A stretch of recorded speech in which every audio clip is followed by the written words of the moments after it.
Hello students, this is Radharani ma'am, your English teacher. Professionally, I am an English teacher. I teach classes 9, 10, 11, 12, both of ICSE and of CBSE boards. Today I am here with the Tempest. Now the Tempest is there in ISC class 11, 12 syllabus. Before I move on to the play, I would like to give you a small introduction. The Tempest is written by William Shakespeare, the famous English playwright. It was written during the time 1610 to 1611. This play has many themes like revenge, betrayal, love, family, magic. Before I start with the play, I would like to tell you the title, the meaning of the title, Tempest. Tempest means a fierce storm. What you call in Hindi, Andhi. Now, this Tempest title, it has both a literal as well as an inner meaning. Literal meaning everybody knows. Just now I told you it is a fierce storm. Now it is not just a storm outside in the weather. It is a storm that is blowing over certain lives. It can also be the inner storm. Now, what do you mean by the inner storm? The inner conflicts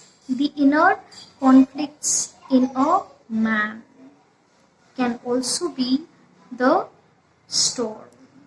So here, tempest has not only risen in the atmosphere, but there are also tempests hidden in a person's heart.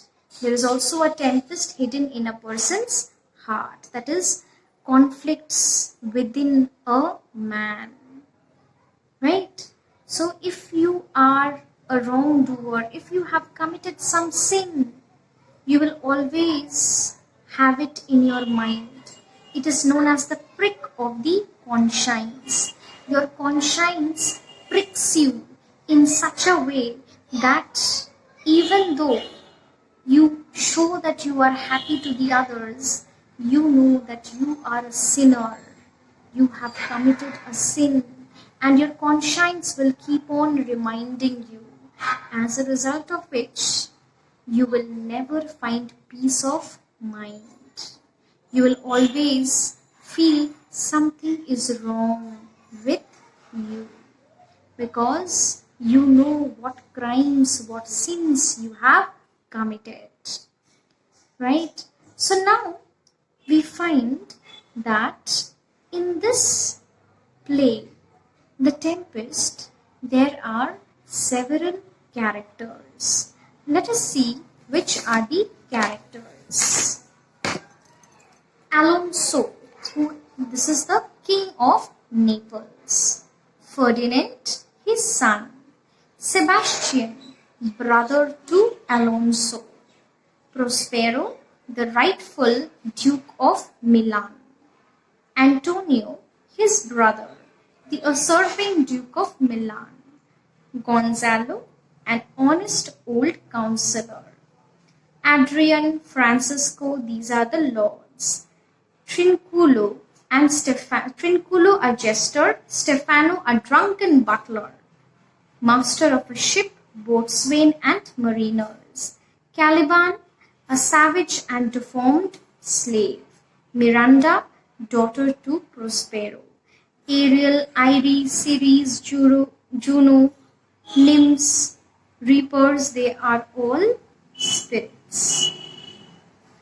Now, I said that in this video, I will only give you an introduction to the Tempest. In my next video, I will give you line by line explanation of the entire play. But that won't be possible in a single video. I will be giving you videos after videos. Right? So, now let us find out the story in gist. I said that Alonso was the king of Naples and Prospero was a duke in his kingdom. Prospero was the Duke of Milan, right?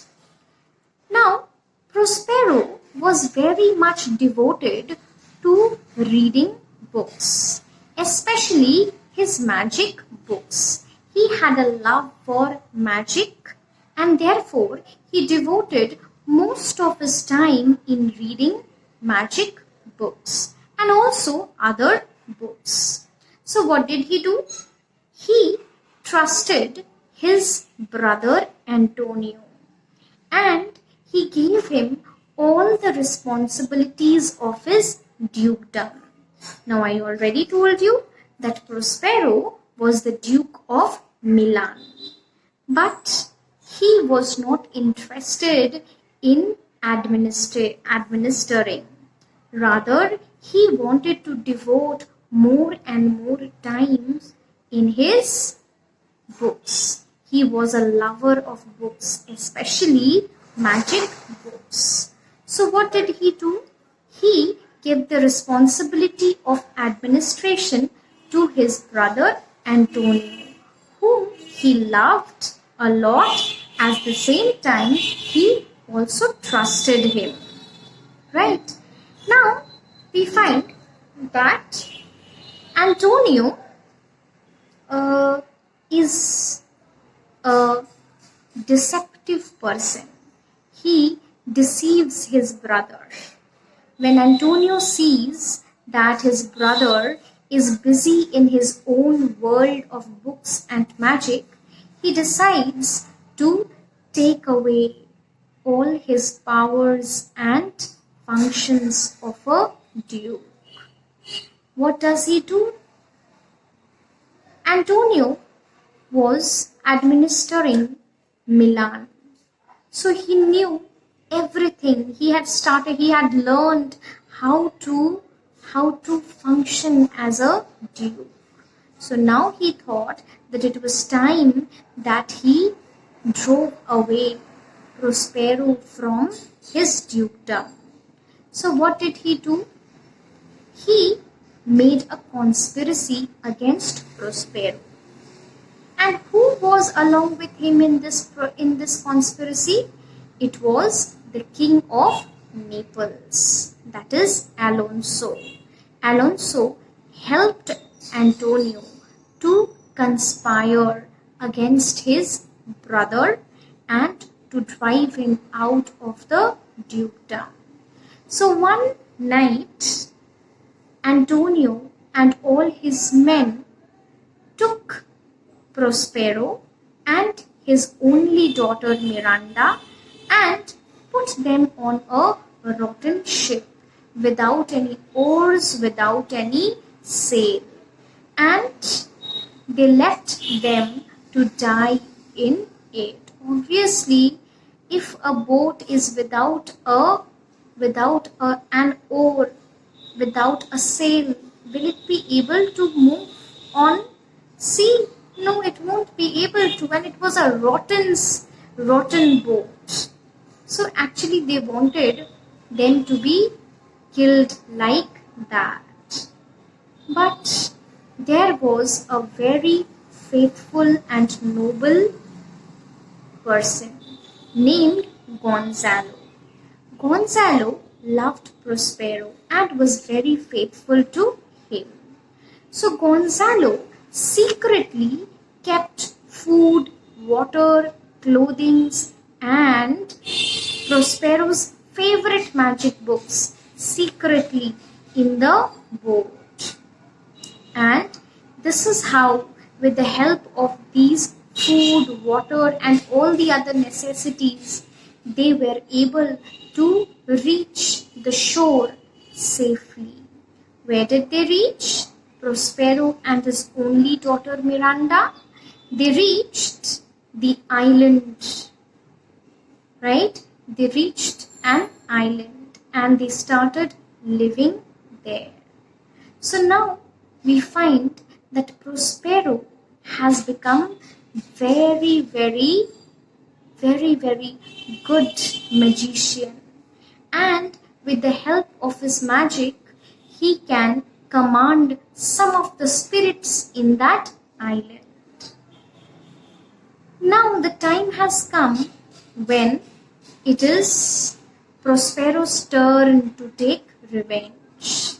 Somehow, all his enemies, that is his brother Antonio, the king of Naples Alonso, his son Ferdinand, and some other people, their ship somehow wrecked by the shore of this island where Prospero was living. How did it happen? When Prospero came to know that his enemies were there in the ship, by his magic he raised a storm.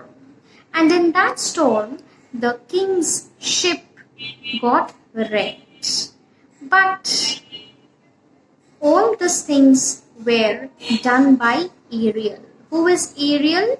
Ariel is the spirit who always was at the command of Prospero. Prospero told Ariel that he should carry out the entire thing in such a way that nobody is harmed, nobody is injured. So we find that the king's ship gets wrecked, and in that ship, Prospero's brother Antonio was also there, and Alonso, the king of Naples, and his son Ferdinand, along with the other nobles and sailors. The ship gets wrecked. But yes, nobody is harmed and nobody is injured. So now Prospero thinks he has got a chance to take revenge and to make them realize what wrong they had done with him. So ultimately we will find that Ariel, the spirit, will frighten them, will play a lot of tricks with them, and ultimately they all will realize their faults. They will remember what they had done with Prospero, and they will say sorry to him, and they will take him back to his own dukedom. But in between all these things, we are missing one thing, that is Prospero's daughter Miranda, a very beautiful girl, right? She and Alonso's son Ferdinand fall in love with each other at the very first sight. And Prospero first tests whether their love for each other is a true love or just an infatuation. So to test it, they had to face a lot of problems, a lot of difficulties, but somehow they were able to come out of all those tests successfully. And Prospero was sure that their love for each other was real and true. So at the end, we also find that Miranda and Ferdinand gets happily married to each other. And all the enemies, that is Alonso, Prospero's brother Antonio, they realize their mistakes, what wrong they had done with Prospero, and they decide to give him back his dukedom, and they all start living happily ever after. So this is the gist of the play. In my next video, I will do line by line explanation of the play. So till then, thank you. We'll see you in the next video.